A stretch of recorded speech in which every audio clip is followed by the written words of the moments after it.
Hey everybody, welcome back to episode 5 of the Roommate Reviews anime and manga comparison series of To Your Eternity. No, we still haven't come up with a name for this yet. If you can think of one, leave a suggestion down in the comments below. For those of you new to the series, we'll be comparing the anime and manga, providing our thoughts and summarizing the events of episode 5 of To Your Eternity. If we do a good job, consider hitting that like button. It's really easy. But that's a later problem for all of you. Right now, let's just go ahead and earn that like and jump right into episode 5. The recap and intro are largely just time fluff, although it is worth noting that the recap provides the old hag with the name Pioran.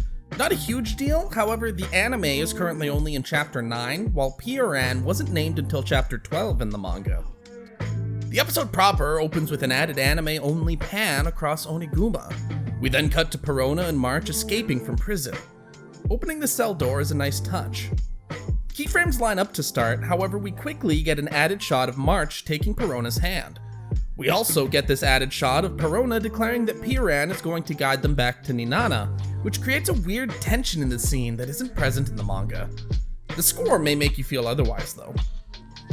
We get some added coverage of the crew walking past Oniguma, as well as an extra March close-up.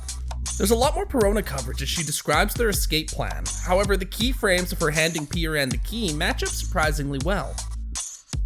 Immediately after though, there is a bunch of added coverage in the anime with the crew jumping in the water and Perona walking over to the bear. We get a couple matching keyframes here and there, but overall the scene is mostly taking place between the panels. March, stopping Perona from harming the bear, keeps a lot of the same energy as the manga, but there's a lot more space for each shot in the anime than the manga's 6 to 10 panels per page. This gives us a lot of small changes, like Fushi and Pioran being visible in the background. We also get some nice wide-angle shots to break up the close-ups of March and Perona, as Perona tries to convince March to escape with Pioran and Fushi. The sound design is also really nice here, with little touches like the echo from Perona's steps and the splashing as March climbs out of the water. Peripher really enjoys this scene, as it mirrors a lot of the interactions that March had with Hayase last episode, with March simply trying to be the best person she can be, and the local adult patronizing her way of thinking and attempting to disregard her simply because she's a child. March calling out Perona's "for the kids" smile is also a great touch, establishing March's awareness of the mood in the room. Just a really well-crafted scene that basically lines up shot for shot with the manga, aside from a few extra shots of them leaving. Also, shout out to the perfectly pristine, fluffy, stuffed dog inside of a prison. If your stuffed animal isn't perfect, I don't want it in my anime. We skip finding the wagon and instead cut to our dramatic escape. We get a lot of added anime coverage of the crew simply traversing before lining up with March celebrating inside of the cart. The shots stay lined up basically throughout this whole scene with very minor changes. For example, Perona fighting the flames outside the cart being recognizable, and the lack of empty white space that Uema uses in a lot of her paneling. The main theme playing while March describes all the things she wants to do when she grows up is really nice, reaffirming the idea of growing and learning as the core themes of the series. Perona prepares for battle and fires back. A lumbering tilt from a lower, more centered angle connects these panels as Hayase breaks Perona's arrow and rests her naginata. It's a pretty sweet shot. Perona looks a lot fresher in the anime here. In the manga, she looks much more haggard and tired as she refuses to give up Fushi. We get a different angle of Perona's kick in the anime, giving it an overall cleaner look. The rest of the scene is basically identical, with minor added coverage of March running to shove Perona out of the way, which creates a much nicer flow to the build-up of March being shot. The anime also adds a shot of Fushi reacting to March getting shot before Perona does. This all builds into our midpoint climax of Fushi transforming into Mr. Bear, which I've personally been waiting for since episode 3. The still shot we cut to commercial from is a great rendition of the matching manga panel, but Periphery has two nitpicks. The centered shot of Fushi descending upon Hayase looks strange and skips the touch of Joan's form showing Oniguma's bleeding tears. The second is that when Fushi strikes, we get a full screen shot of the arm, followed by a close-up of the paw, an anime-only shadow overtaking Hayase to further convey weight and motion, before zooming out with a twist on that still shot to release tension and raise our excitement. It seems tight and places great consideration to motion, so it's hard to nitpick, but my editor whines like that and he wouldn't let me cut it from the script. Coming back from commercial break, we're thrown into a memory of Perona meeting March. This whole scene is basically a perfect recreation from the manga, with only one added shot of Perona climbing down from the platform. Otherwise, it's just a really nice dream establishing Perona and March's relationship. I love the colors of the sunset ending the scene. We transition out of the memory to Perona caring for March in an anime-only shot, with Fushi's frenzy being heard in the background. We then line up shot for what is probably the best scene in the anime so far for me. The voice acting, the music, the visuals, everything in this scene is basically perfect. March's death here is a fantastic climax to this arc, and I'm glad it translated so perfectly from the manga. We get a different, clearer angle of Perona wrapping up March with her belongings before she jumps off the wagon, matching up with the manga once again. The manga conveys a cumbersome impact when Perona hits the road, while the anime has her tumble head over heels out of frame, just like her flashback last episode, and both lead very well into the following close-up. Joining the chaos around Fushi, we get a lot of extra coverage of the Yanome guards attacking, as well as more Yanome villager reactions. The anime then creates this really nice transition where Fushi swings his arm, covering the whole frame with the action, before we pan out into the keyframe of Fushi hitting the guards. Very nice directing going on there. There's a bit of added coverage of Fushi continuing to destroy things before Perona arrives to calm him down. The shots here are all wider, but for the most part are the same. The anime uses complete silence beautifully here to immediately calm down the scene. Weird tiny point here as well, but throughout the whole series, there's been weird orientation swaps, with characters basically looking opposite directions at all times between the anime and manga. However, this scene of the arrows falling to the ground at Fushi's feet has Fushi looking the same direction in both. Just wanted to point that out. Perona and Fushi have a short moment of connection before they spot Hayase and her broken Naginata.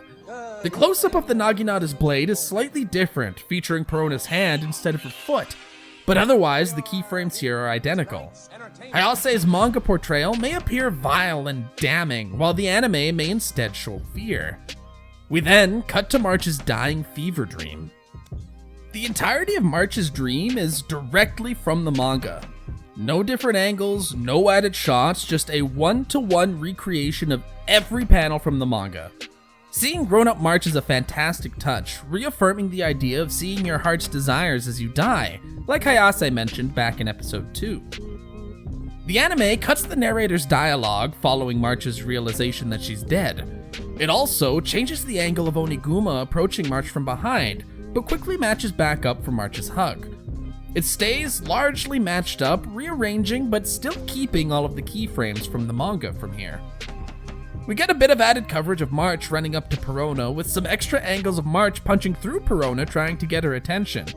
Peripheral brings up a good point here that the punches seem a lot slower and grounded in the anime than the chibi manicness portrayed in the manga. The rest of the scene lines up very well with the manga, right up until the keyframe of Fushi stopping Perona. The shot of Fushi holding Perona's hands is much more detailed in the manga, really making it stand out. Also, just a really quick shout out to Rie Hikisaka, the voice actress for March. This whole episode, she has been killing it with her delivery, and I just want to make sure that's recognized. あらあらうさじろうったらかわいそうにママがご飯作ってあげるわねあらあらかわいそうにママがご飯作ってあげるわねご飯ねりねりあらあらかわいそうにあらあらかわいそうにあらあらお前たちかわいそうに Back to the show though. After Fushi stops Perona from killing herself, he loads her onto his back, transforming into Mr. Bear once again to escape from the city. For the most part, the keyframes stay lined up for the rest of the scene. The bear's chin has a great weight to it, and the shading along its leg fur as it barrels its way out of town is good enough. We cut back to March's village in Ninata. Our establishing shots of the village are slightly different in the anime, but the majority of the panels are represented very well. We get an added wide-angle shot of the village as the villagers call attention to Perona returning on the back of Oniguma. The anime has a lot more fog for the shot of Fushi appearing in the distance. The music for this scene is wonderfully bleak, as our villager reaction shots are taken directly from the manga. However, the wide-angle top-down view of the square is replaced with this wide shot of Perona standing in front of Fushi. Perona handing over the letter is also very faithful to the manga, taking very few liberties with the pacing of the scene. But I do feel that the shot of the parents realizing Perona is holding March is actually framed a lot better in the anime than the manga. Also, according to Peripheral, a lot of reactors apparently didn't catch on to the fact that Perona was holding March this whole scene. What? How do you... You know what? Whatever. It's fine. Some things are hidden in plain sight like that. We get some extra coverage of Perona and the parents mourning March's death, but overall it all lines up very closely. Fushi transforming back into the boy is almost framed comedically as the giant bear just sort of stands up and begins twisting like a broken action figure. We get some added shots of Fushi approaching Perona before lining up for our hand on the shoulder keyframe. Also Lee's there. Same with wait a minute! Lala, where's your face paint? You have it in the manga, so you're clearly still a child here. I expect better of you, you troublemaker. Anyway, we get some extra coverage of the villagers reacting to the Inome attacking before Perona tells Fushi he needs to leave. Fushi's frown as he realizes what's happening is far more pronounced in the anime. The foliage that he walks off into in the manga is replaced by fog. We skip our traditional ending and stick with the action as credits begin rolling. There's an added wide-angle shot of the Ninana village as Perona and the other villagers spot Hayase in the distance from one of their watchtowers. Perona, realizing they've found Fushi, pulls out the arrow that she got from March last episode. The anime makes it much easier to follow that she's been carrying the arrow this whole time, providing some extra flashback shots to establish this is in fact the same arrow. Keyframes line up for the most part here, with some extra flair added to the shot showing where Perona is aiming, which is affirmed by Perona later saying she missed. We also get an extra shot of the arrow flying through the air before it pierces Hayase's hand, rendering her incapable of firing her bow. Hayase's reaction gets a lot more coverage in the anime, showing her full understanding of what is happening. We then close out to the narrator describing Fushi's increased humanity from meeting and losing its mother. However, he soon corrects himself, saying instead that Fushi has actually set off on an adventure with her, as the episode ends perfectly capturing the last panel of Chapter 11. And that was Episode 5 of To Your Eternity. Episode 5 spanned 55 pages and 3 chapters, largely recreating the manga shot for shot, which resulted in this being a bit of a shorter video for us. This was an absolutely beautifully crafted episode though, climaxing a fantastic 4-episode arc. It's gonna be a few weeks until the show is able to get this good again, I think, though I don't think we've seen the best of what this series has to offer either. But that is going to do it for this video. Thanks everyone for watching until the end, and I hope you enjoyed it. As always, this video was written by my fellow roommate Peripheral and myself. If you're not tired of listening to me ramble on yet, consider checking out my gaming channel. I ramble a lot over there, about all kinds of things. Link down in the description below. Also, Peripheral has a lot more manga-related content in the works, and that will be uploaded right here on the Roommate Review. So be sure to hit that subscribe button so you don't miss any of it.